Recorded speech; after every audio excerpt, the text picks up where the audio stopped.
ಸಚಿವರ ಎದುರು ಗಳಗಳನೆ ಕಣ್ಣೀರಿಟ್ಟಿದ್ದಾರೆ ಹಾಸನ ತಾಲೂಕಿನ ಕೌಶಿಕ ಗ್ರಾಮದ ಮಹಿಳೆ ಪಾರ್ವತಮ್ಮ.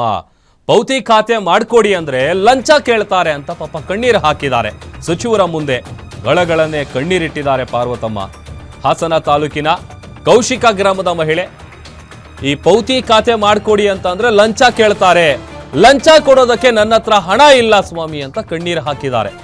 ಪೌತಿ ಖಾತೆ ಮಾಡ್ಕೊಡಿ ಅಂತ ಪಾಪ ಮಹಿಳೆ ಬೇಡ್ಕೊಂಡಿದ್ದಾರೆ.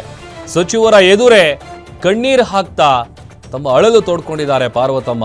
ಎಷ್ಟು ಸಲ ಅಂತ ತಿರುಗ್ಲಿ ಸಾರ್ ಅಂತ ಕಣ್ಣೀರು ಹಾಕಿದ್ದಾರೆ. ಅಲ್ದು ಸಾಕಾಗೋಗಿದೆ, ನನ್ನ ಹತ್ರ ಕೊಡೋದಕ್ಕೆ ದುಡ್ಡಿಲ್ಲ, ಆದರೆ ಲಂಚ ಕೇಳ್ತಾ ಇದ್ದಾರೆ. ನನ್ನನ್ನು ಯಾವ ಮಕ್ಕಳು ನೋಡ್ಕೊಳ್ತಾ ಇಲ್ಲ ಸರ್, ನನಗೆ ಆಧಾರ ಆಗಿರೋದೇ ಅದೊಂದು ಜಮೀನು. ಕಚೇರಿಗೆ ಅಲೆದು ಸಾಕಾಗೋಗಿದೆ.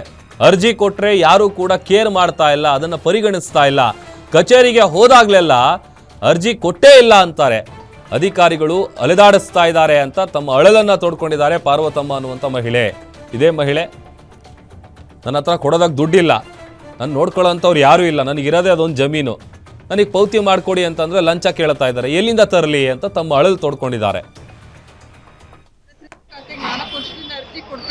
ಕೊಡ್ತಾನೆ ಇದೀವಿ, ಆಗ ಬನ್ನಿ ಈಗ ಬನ್ನಿ ಅಂತ ತುಂಬಾ ಕಂಪ್ಲೇಂಟ್ ಮಾಡ್ತಾ ಇದ್ದಾರೆ ಸರ್. ರೇವತಾ ಅಂತ ಒಬ್ರಿದ್ರು ಸರ್, ಅವರು ತುಂಬಾ ದುಡ್ಡು ತಿಂತಾರೆ ಸರ್. ತುಂಬ ಲಂಚ ಕೇಳಿದ್ರು, ನಮಗೆ ಕೊಡೋಕ್ಕಾಗಲಿಲ್ಲ. ಅವರು ಬೇರೆಯವ್ರಿಗೆ ಹೇಳ್ಬಿಟ್ಟು ಹೋಗಿದ್ದಾರೆ, ಅವರು ತುಂಬ ತಿರುಗಿಸ್ತಾ ಇದ್ದಾರೆ ಸರ್.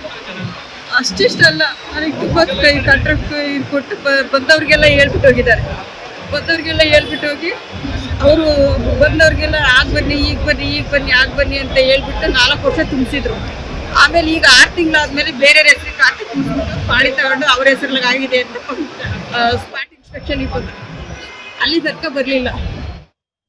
ಇವಾಗ ಮತ್ತಷ್ಟು ಡೀಟೇಲ್ಸ್ ಅನ್ನ ಕೊಡ್ತಾರೆ ನಮ್ಮ ಪ್ರತಿನಿಧಿ ಚೇತನ್. ದೂರವಾಣಿ ಸಂಪರ್ಕದಲ್ಲಿ ಜಾಯ್ನ್ ಆಗಿದ್ದಾರೆ. ಚೇತನ್, ಪೌತಿ ಖಾತೆ ಮಾಡ್ಕೊಡಿ ಅಂತ ಅವರು ಪಾಪ ಬೇಡ್ಕೋತಾ ಇದ್ದಾರೆ, ಆಮೇಲೆ ಲಂಚ ಕೇಳ್ತಾ ಇದ್ದಾರೆ, ದುಡ್ಡಿಲ್ಲ ಅಂತ ಹೇಳ್ತಾ ಇದ್ದಾರೆ. ಏನಾಗಿದೆ ಅಲ್ಲಿ?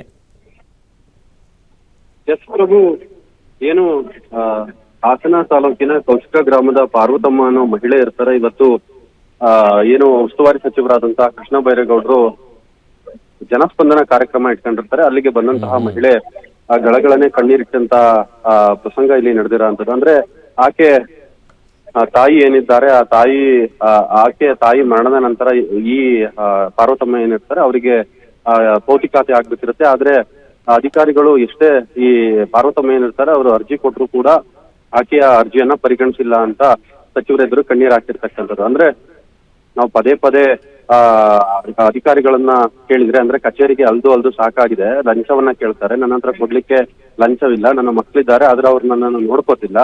ಆದ್ರೆ ಅಧಿಕಾರಿಗಳಿಗೆ ಎಷ್ಟೇ ನಾನು ಅಳಲನ್ನ ತೋಡ್ಕೊಂಡ್ರು, ಎಷ್ಟೇ ಬೇಡ್ಕೊಂಡ್ರು ಕೂಡ ಇವರು ಅದಕ್ಕೆ ಸ್ಪಂದಿಸ್ತಾ ಇಲ್ಲ ಅಂತ ಇವತ್ತು ಸಚಿವರ ಎದುರಿಗೆ ಬಂದಂತ ಆಕೆ ಏನು ಜನಸ್ಪಂದನ ಕಾರ್ಯಕ್ರಮ ಇರುತ್ತೆ ಅಲ್ಲಿ ಆಕೆ ಬಂದು ಆ ಕಣ್ಣೀರು ಹಾಕಿರ್ತಕ್ಕಂಥದ್ದು. ಆದ್ರೆ ಸಚಿವರು ಅದಕ್ಕೆ ಅಧಿಕಾರಿಗಳಿಗೆ ಅಲ್ಲೇ ತಾಕೀತ್ನು ಕೂಡ ಮಾಡಿದ್ದಾರೆ, ಮಾಡಿಸ್ಕೊಡ್ಬೇಕು ಅಂತ. ಆದ್ರೆ ಆ ತಾಯಿ ಅಂದ್ರೆ ಇಷ್ಟು ದಿನಗಳು ಕೂಡ ಅಲ್ದ್ರೂ ಕೂಡ ಇನ್ನೂ ಪೌತಿ ಖಾತೆ ಆಗಿಲ್ಲ. ಹಂಗಾಗಿ ಆ ಭರವಸೆಯಲ್ಲೇ ಹೋಗಿರ್ತಕ್ಕಂಥದ್ದು. ಆದ್ರೆ ಇನ್ನೂ ಕೂಡ ಆ ತಾಯಿಗೆ ಏನು ಪಾರ್ವತಮ್ಮ ಇರ್ತಾರೆ ಅವರಿಗೆ ಅಧಿಕಾರಿಗಳು ಇನ್ನೂ ಮಾಡ್ಕೊಟ್ಟಿಲ್ಲ, ಲಂಚ ಕೇಳ್ತಾರೆ ನನ್ನ ಹತ್ರ ಲಂಚ ಇಲ್ಲ, ನಾನು ಎಲ್ಲಿಂದ ಲಂಚ ತಂದು ಕೊಡ್ಲಿ, ನಾನು ದುಡಿಯೋಕ್ಕಾಗಲ್ಲ, ನಾನು ಶುಗರ್ ಪೇಷಂಟ್ ಇದ್ದೀನಿ, ನನಗೆ ನಡೆದಾಡಕ್ಕೂ ನಡೆಯಲು ಕೂಡ ಆಗಲ್ಲ, ಇಂಥ ಪರಿಸ್ಥಿತಿಯಲ್ಲಿ ಲಂಚ ಕೇಳಿದ್ರೆ ನನಗೆ ಲಂಚ ಕೊಡೋಕೆ ಆಗಲ್ಲ ಅಂತ ಆ ಮಾತನ್ನ ಇವತ್ತು ಪಾರ್ವತಮ್ಮನವರು ಆ ಕಣ್ಣೀರು ಹಾಕ್ತಿರ್ತಕ್ಕಂಥದ್ದು.